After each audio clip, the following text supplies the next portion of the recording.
जय सनातन धर्म की। प्रिय सनातनियों, आप सभी का स्वागत है हमारे इस कार्यक्रम में। सनातनियों, 2 डायमेंशन के बारे में मैं आप लोगों को बता चुका हूं। आज के वीडियो में मैं आपको थर्ड डायमेंशन अर्थात ब्रह्मांड की तीसरी ऊर्जा और उसके विस्तार के बारे में और आपके जीवन में उसका क्या महत्व है और वो आपसे कैसे कनेक्टेड है, इसके बारे में आज आपको मैं डिटेल इंफॉर्मेशन दे रहा हूं। सनातनियों, पहली ऊर्जा ब्रह्मांड की और दूसरी ऊर्जा के बाद में जिस तीसरी ऊर्जा का निर्माण होता है, वो ऊर्जा इस ब्रह्मांड के अस्तित्व को कायम करने में बहुत ही महत्वपूर्ण है। इसे ऐसे समझिए, अग्नि है, जल है, लेकिन अग्नि और जल का प्रभाव तब तक हमारे जीवन पर नहीं पड़ सकता जब तक हम किसी अस्तित्व को अपने सामने लेकर ना आए। इस बात को ऐसे समझिए, अगर धरती ही ना हो तो अग्नि और जल हमारे किस काम की है। इसीलिए पहले तत्व और दूसरे तत्व की सक्रियता से ही तीसरा तत्व उत्पन्न होता है। ब्रह्मांड का तीसरा आयाम अपना आकार लेता है, तीसरी ऊर्जा का विस्तार होता है।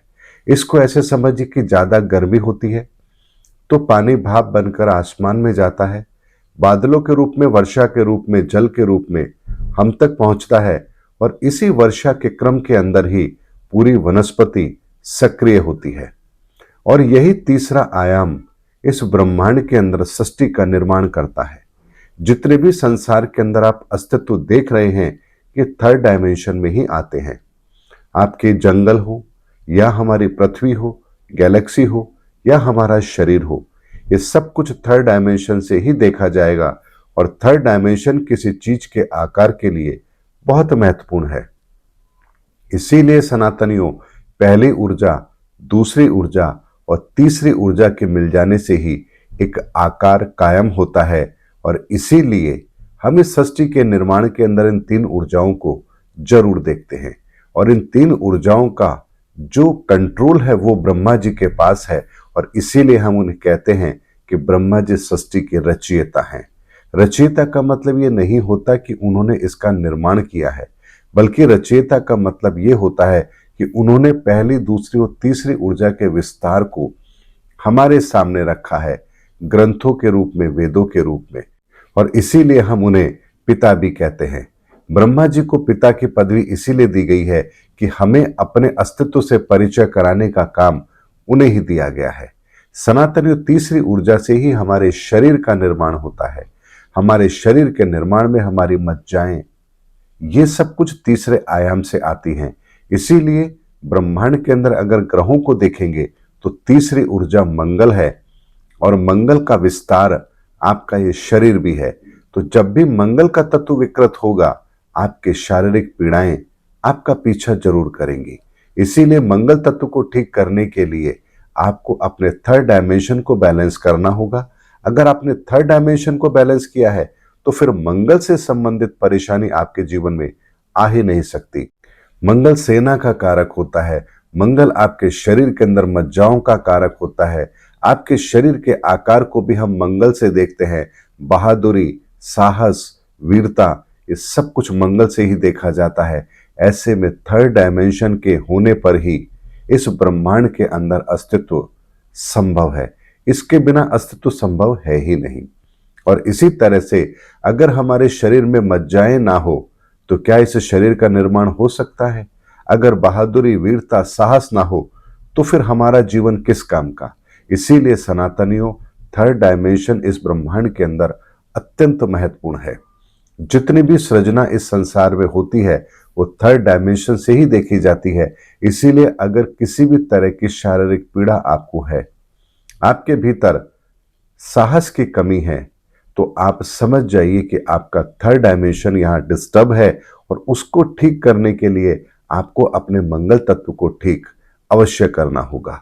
इसीलिए सनातनी और थर्ड डायमेंशन का विस्तार बहुत बड़ा है। और थर्ड डायमेंशन के कारण से ही हमें यह संसार आकार लेता हुआ नजर आता है। और इसीलिए इस थर्ड डायमेंशन की प्रधानता को समझिए। और इस थर्ड डायमेंशन को बेहतर बनाने के लिए ही आयुर्वेद के रूप में हमारे जीवन के अंदर एक विधा को शामिल किया गया, ताकि हमारे थर्ड डायमेंशन के कार्यप्रणाली के अंदर अगर किसी भी तरह की विकृति आए तो हम उसको आयुर्वेद के द्वारा संतुलित कर पाए। और आयुर्वेद क्या है? आयुर्वेद वनस्पति का विज्ञान है। इसीलिए सनातनियों इस औषधीय गुण को भी हमारे जीवन के अंदर शामिल करने के लिए ही, थर्ड डायमेंशन को बेहतर बनाने के लिए ही आयुर्वेद जैसा विधान हमारे जीवन में शामिल किया गया। योग, प्राणायाम, ये सब कुछ हमारे जीवन में इसीलिए शामिल किया गया ताकि हमारा थर्ड डायमेंशन बेहतर रहे। और अगर थर्ड डायमेंशन आपका बेहतर है तो फिर आपको कोई भी शारीरिक पीड़ा हो नहीं सकती। और अगर शारीरिक कष्ट आपको नहीं है तो आप अपने जीवन का बेहतर संतुलन तो फिर अवश्य बना लेंगे। और इसीलिए कहा गया पहला सुख निरोगी काया, क्योंकि ब्रह्मांड का पहला अस्तित्व जो पहली, दूसरी, तीसरी ऊर्जा से मिलकर बना है, पहली ऊर्जा का जो आकार है, ये आपके पास में ब्रह्मा के रूप में, त्रिदेवों के रूप में पहला देव जो हमें प्रतीक रूप में हमारे सामने रखा गया ब्रह्मा जी के रूप में, ये फर्स्ट, सेकंड और थर्ड डायमेंशन को ही रिप्रेजेंट करते हैं।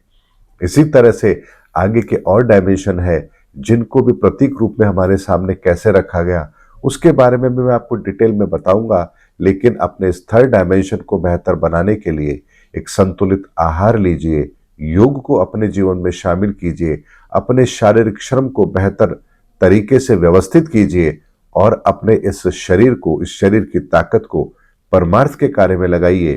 तब आपका यहाँ थर्ड डायमेंशन उस स्थिति में होगा जहां आप जो चाहेंगे वो आपको प्राप्त होगा। इसीलिए सनातनियों, इस थर्ड डायमेंशन के बिना कुछ भी संभव नहीं है, क्योंकि थर्ड डायमेंशन के होने पर ही हमारा मन, हमारी बुद्धि, हमारा ज्ञान, हमारी आत्मा सब कुछ सक्रिय तभी होगी जब हमारे पास ये थर्ड डायमेंशन होगा। इसीलिए थर्ड डायमेंशन बहुत ही महत्वपूर्ण है। और ये थर्ड डायमेंशन अर्थात पहला, दूसरा और तीसरा डायमेंशन मिलकर जिस एक चीज की रचना करते हैं उसे त्रिदेवों में पहली ऊर्जा कहा गया और ब्रह्मा के द्वारा उसको संचालित किया गया।